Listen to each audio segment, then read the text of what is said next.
March 1945. A destroyed munitions factory near Kassel, Germany. The concrete dust settles over a massive collapsed industrial complex where every wall has been systematically leveled by heavy demolition charges. American engineers move through the smoking rubble, scanning the cracked masonry for tripwires and unexploded ordnance. Suddenly, a soldier stops, pointing toward a jagged fissure in the foundation, where human fingers protrude from beneath a shattered beam. These are not the bodies of German soldiers, nor are they casualties of an Allied air raid. They are the remains of over 60 civilian workers, systematically entombed by their own captors. The retreating garrison ensured that the labor force would never tell their stories. General George S. Patton will soon confront the officer who gave the order, enforcing a swift and terrifyingly literal lesson in architectural justice. This is the story of what Patton found when Germans blew up a factory with 60 workers still locked inside. Before we continue, make sure you subscribe. We tell the World War II stories that show the truth buried under the rubble of retreat. Private First Class Viktor Petrov was 22 years old. He came from Cleveland, Ohio, the son of Ukrainian immigrants who had fled European turmoil a generation earlier. Growing up in a working-class neighborhood, Viktor learned fluent Ukrainian and Russian at the family dinner table before he ever studied English in primary school. He enlisted in the United States Army immediately after the attack on Pearl Harbor, wanting to prove his loyalty to his new home, while secretly fearing for the relatives left behind in the old country. He was assigned to an intelligence and reconnaissance platoon within the Third Army, where his linguistic skills became a vital asset. He had seen the wreckage of cities and the bodies of soldiers, but nothing prepared him for the raw horror of the industrial ruins near Kassel. He was the first American soldier to scramble down into the smoking craters, his hands shaking as he cleared concrete dust from the faces of the dying. SS Sturmbannführer Dieter Kohl was 38 years old. Born and raised in the industrial hub of Dortmund, Germany, he served as the security commander for the massive munitions complex, a man completely consumed by rigid party ideology.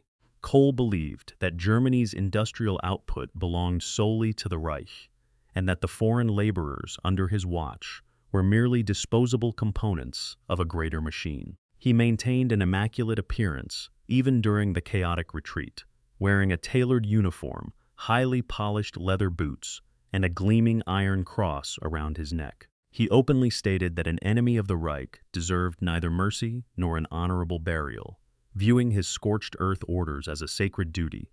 To Kohl, the forced laborers were a liability that could not be allowed to fall into Allied hands or assist the advancing Americans. His final act before fleeing the complex was to ensure that the factory became a sealed concrete tomb for the workers inside. By March 1945, the Western Front was moving at a fracturing pace.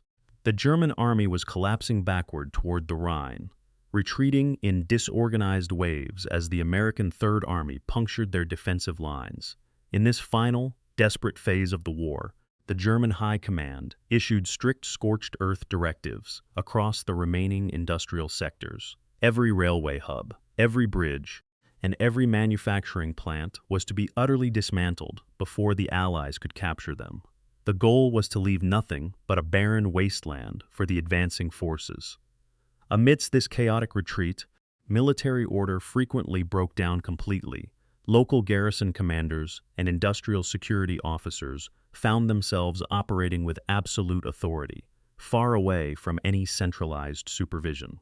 Many standard regulations regarding prisoners and foreign laborers were simply discarded in the panic of the withdrawal. In previous months, other Allied units had encountered instances where retreating forces abandoned factories in haste, leaving the infrastructure damaged but intact. Some commanders had simply unlocked the gates, allowing the labor forces to scatter into the countryside before the front lines shifted. But as the American advance accelerated, the level of desperation among the remaining fanatical enclaves deepened. The pressure to deny industrial capacity to the advancing Americans became an obsession for dedicated party officers. They viewed the preservation of any resource, including the human labor that ran it, as an act of treason against the state. The standard practice of tactical demolition quickly deteriorated into a tool for ideological vengeance. The ruins near Kassel represented the absolute extreme of this breakdown, where military necessity was used to mask a deliberate atrocity. The smoke from the collapsed masonry was still rising when Viktor Petrov crawled into the western perimeter of the complex, pulling the first screaming survivor from a narrow pocket in the rubble.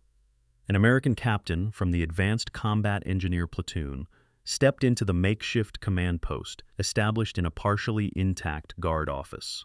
He found the German security commander sitting behind a heavy oak desk, calmly sorting through a stack of administrative logs, while the sound of distant artillery rumbled through the shattered windows.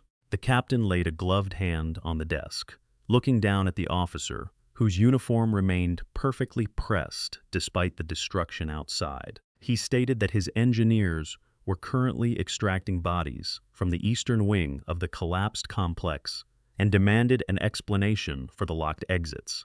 The German commander did not look up from his papers immediately, adjusting the iron cross at his collar before offering a cold response. He remarked that the facility was a restricted military zone and that all administrative actions taken within the perimeter were executed under direct high command authority.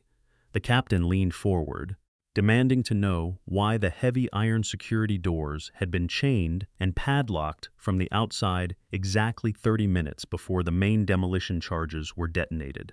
The German officer slowly set his pen down, smoothing the edge of a typed document on his desk before answering.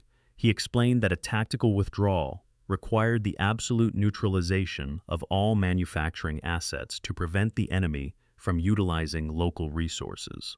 The captain countered sharply, stating that civilian laborers were not manufacturing assets and that locking human beings inside a demolition zone violated every basic law of land warfare. The German commander allowed a thin, mocking smile to show as he looked up at the American. He stated that the foreign workers from Poland and Ukraine were merely state property assigned to the munitions program, and that disposing of defective tools before a retreat was standard operational procedure.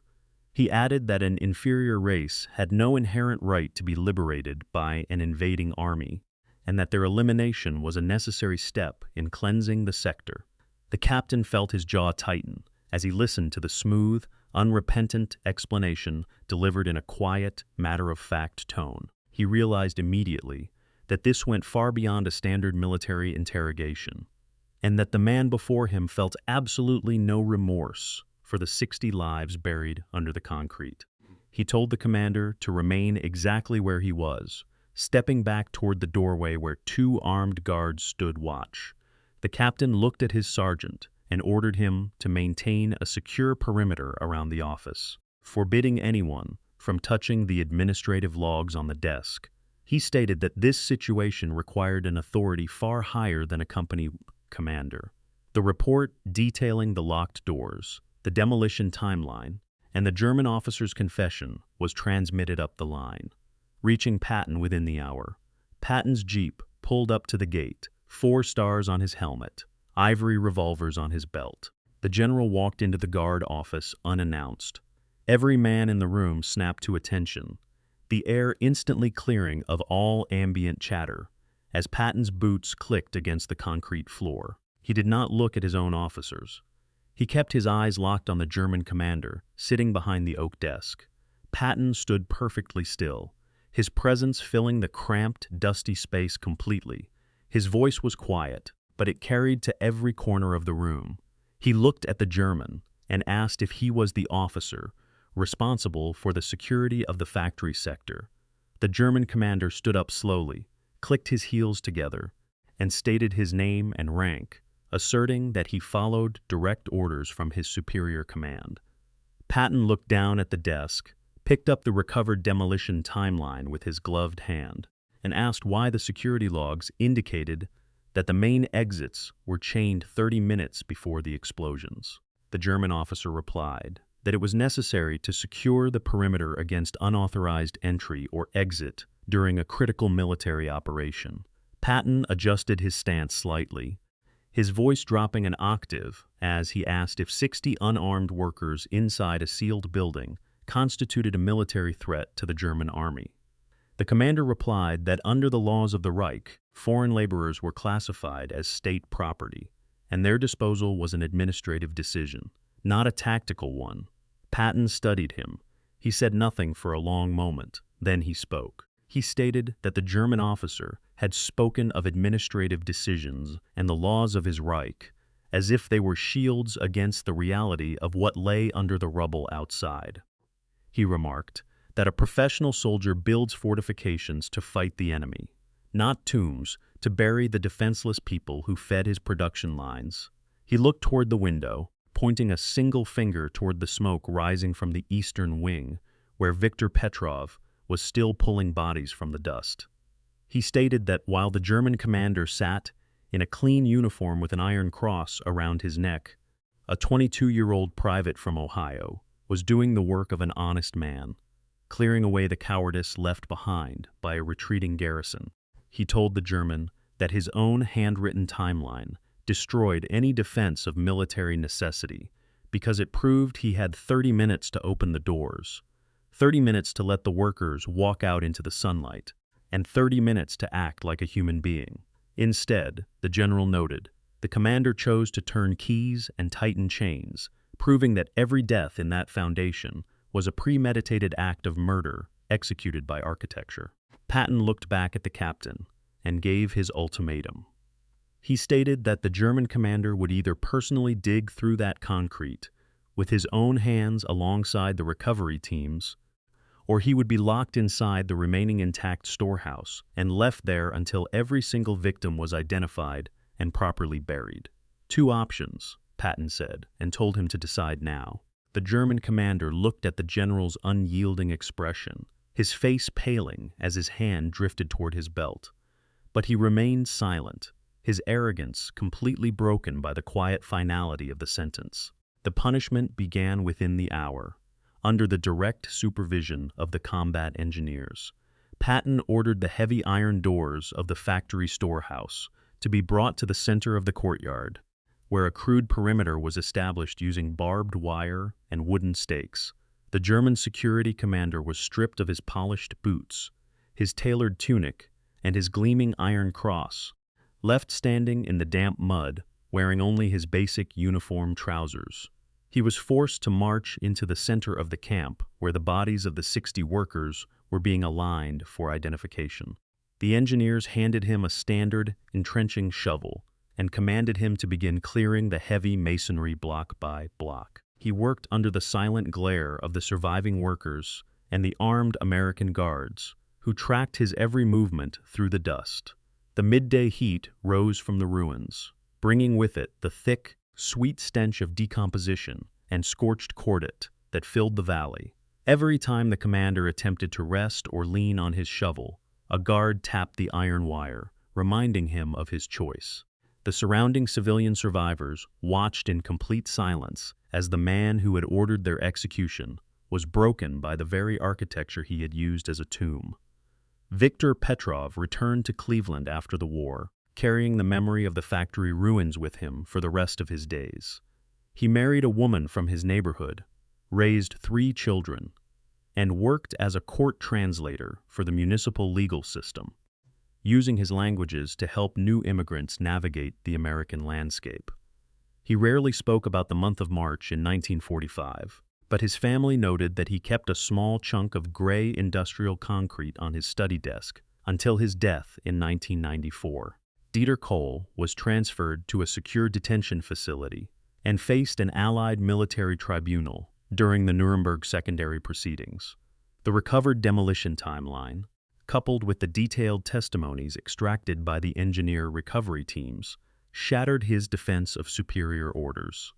He was convicted of crimes against humanity and received a lifetime prison sentence, serving over 2 decades in Spandau prison before his release on medical grounds. He lived his remaining years in complete obscurity in a small town near Hanover, bitter and defensive, until he died alone in 1978. General Patton never recorded the specific details of the Kassel factory incident in his public press briefings, choosing to leave the documentation entirely to the War Crimes Commission. He did write a brief, 3-line entry in his personal diary on the night of the confrontation, noting that some men use the machinery of war to hide the instincts of a common criminal. He observed that when a commander uses architecture as a weapon against the unarmed, he forfeits his right to be answered with a soldier's salute. What Patton found when Germans blew up a factory with 60 workers still locked inside March 1945, a destroyed munitions factory near Kassel, Germany. The air smells of sulfur, pulverized concrete, and freshly turned earth. American combat engineers move through the smoking, cratered landscape, dragging mine detectors across the gray debris. Everything seems dead, crushed, and silent under the winter sky. Then, a metallic scratching sound echoes from beneath a massive, collapsed, reinforced wall. A hand, covered in gray dust and dried blood, reaches through a narrow gap between two shattered concrete pillars. The engineers drop their equipment and sprint toward the mound, clawing at the heavy masonry with their bare fingers. They expect to find trapped German soldiers or accidental civilian casualties. Instead, they uncover a horror designed by deliberate human choices. General George S. Patton will soon receive the report, and his response will show that masonry can be unmade just as easily as it was dropped. What Patton found when Germans blew up a factory with 60 workers still locked inside March 1945, a destroyed munitions factory near Kassel, Germany. Black smoke still rises from the collapsed concrete structures. Dust hangs thick in the cold air. American combat engineers move slowly through the rubble with mine detectors, searching for hidden explosives. A sharp metallic ping cuts through the silence, followed by a faint sound from beneath a cracked foundational slab. It is a human cough. The engineers drop their equipment and claw at the heavy debris with their bare hands. They pull out a shivering, bruised young woman covered in gray plaster dust. She is not a combatant. She is a forced laborer. More faint cries echo from the darkness deep beneath the ruins. 60 human beings are trapped inside the subterranean chambers.